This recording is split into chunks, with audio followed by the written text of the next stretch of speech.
ഗസ്റ്റൊക്കെ വരുന്ന സമയത്ത് ഞെട്ടിക്കാൻ ഇതായി ഒരു ഒറ്റ ഐറ്റം മതി. അടിപൊളി ടേസ്റ്റാണ്. അപ്പോൾ നിങ്ങൾ ഒരു തവണയെങ്കിലും ഇതൊന്ന് ട്രൈ ചെയ്ത് നോക്കുക കേട്ടോ. പിന്നെ വീണ്ടും നമുക്ക് തന്നെ ഉണ്ടാക്കാനായിട്ട് തോന്നും. അത്രയ്ക്ക് രുചിയാണ് ഇത് കഴിക്കാനായിട്ട്. അപ്പോൾ നമുക്ക് ഇത് എങ്ങനെയാണ് തയ്യാറാക്കുക എന്നുള്ളതൊന്ന് നോക്കാം. അപ്പോൾ ആദ്യം തന്നെ ഞാനിവിടെ ഒരു സോസ് പാൻ സ്റ്റൗവിൽ വെച്ച് കൊടുത്തിട്ടുണ്ട്. അതിലേക്ക് 1 ഗ്ലാസ് വെള്ളം ഒഴിച്ചു കൊടുത്തു.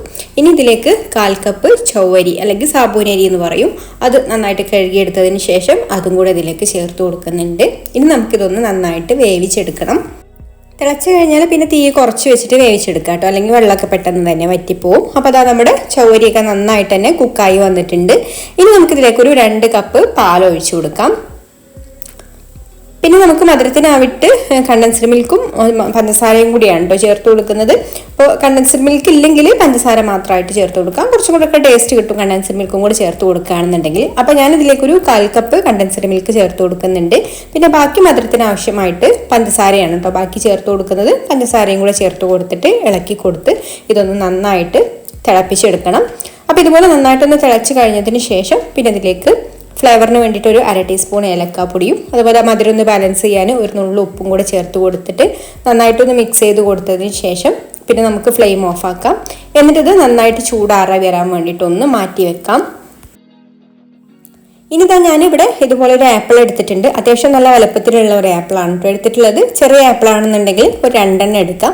എന്നിട്ട് ആപ്പിൾ തൊലി കളഞ്ഞിട്ട് ഇതുപോലെ ഒരു ഗ്രേറ്ററിൽ വെച്ചിട്ട് നന്നായിട്ടൊന്ന് ഗ്രേറ്റ് ചെയ്തെടുക്കണം. അപ്പോൾ ഇത് അത്യാവശ്യം നല്ല പൊടിയുള്ള ഒരു ആപ്പിളാണ് കേട്ടോ. അപ്പോൾ അതുകൊണ്ട് ഗ്രേറ്റ് ചെയ്തെടുക്കുന്ന സമയത്ത് തന്നെ പൊടിഞ്ഞ് ഇങ്ങനെ വരും പൊടിയുള്ള ആപ്പിളാകുമ്പോൾ. അപ്പോൾ ഞാൻ 1 എടുത്തിട്ടുള്ളൂ, കുറച്ച് വലിയൊരു ആപ്പിളാണ്.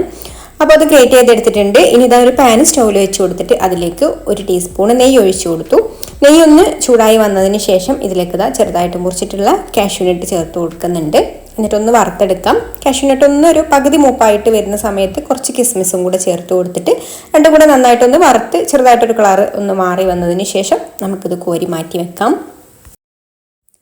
എന്നിട്ട് ഇതേ നെയ്യിലേക്ക് തന്നെ നമ്മൾ ഗ്രേറ്റ് ചെയ്ത് വെച്ചിട്ടുള്ള ആപ്പിളും കൂടെ ചേർത്ത് കൊടുത്തിട്ട് ഒന്ന് വഴറ്റിയെടുക്കണം. അപ്പോൾ ആപ്പിളിൽ കുറച്ച് വെള്ളം ഉണ്ടാവും കേട്ടോ. അപ്പോൾ അതൊക്കെ ഒന്ന് വറ്റിയിട്ട് ഒന്ന് ഡ്രൈ ആയിട്ട് വരുന്നത് വരെ ഇതുപോലെ നന്നായിട്ടൊന്ന് വഴറ്റിയെടുക്കാം. അപ്പോൾ ഒന്ന് വെള്ളമൊക്കെ വറ്റിയിട്ട് വരുന്ന സമയത്ത് നമുക്ക് ഇതുപോലെ ഇങ്ങനെ ഒന്നിച്ചങ്ങ് കിട്ടും കേട്ടോ. അപ്പോൾ അതുപോലെ ഒന്ന് ആയിക്കഴിഞ്ഞാൽ പിന്നെ നമുക്കിതും വേറൊരു പാത്രത്തിലേക്ക് മാറ്റിയിട്ട് ഇതും ഒന്ന് തണുക്കാൻ വേണ്ടിയിട്ട് മാറ്റി വെക്കണം.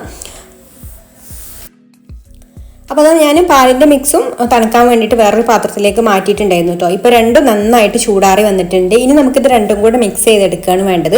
അപ്പോൾ ആദ്യം ആപ്പിളൊക്കെ കുറച്ചൊരു വെള്ളമില്ലാതെ നിൽക്കുകയല്ലേ, അപ്പോൾ അതിലേക്ക് ആദ്യം കുറച്ച് നമ്മൾ പാലിൻ്റെ മിക്സ് ഒഴിച്ചു കൊടുത്തിട്ട് ഒന്നങ്ങ് മിക്സ് ചെയ്ത് കൊടുത്തതിന് ശേഷം ഇതിലേക്ക് ചേർത്ത് കൊടുക്കുകയാണെന്നുണ്ടെങ്കിൽ പിന്നെ നമുക്കിതിൽ വെച്ചിട്ട് മിക്സ് ചെയ്തെടുക്കാൻ കുറച്ചും കൂടെ ഈസി ആയിരിക്കും കേട്ടോ. അല്ലെങ്കിൽ നമ്മൾ കുറേ സമയം ഇങ്ങനെ ഇളക്കേണ്ടി വരും.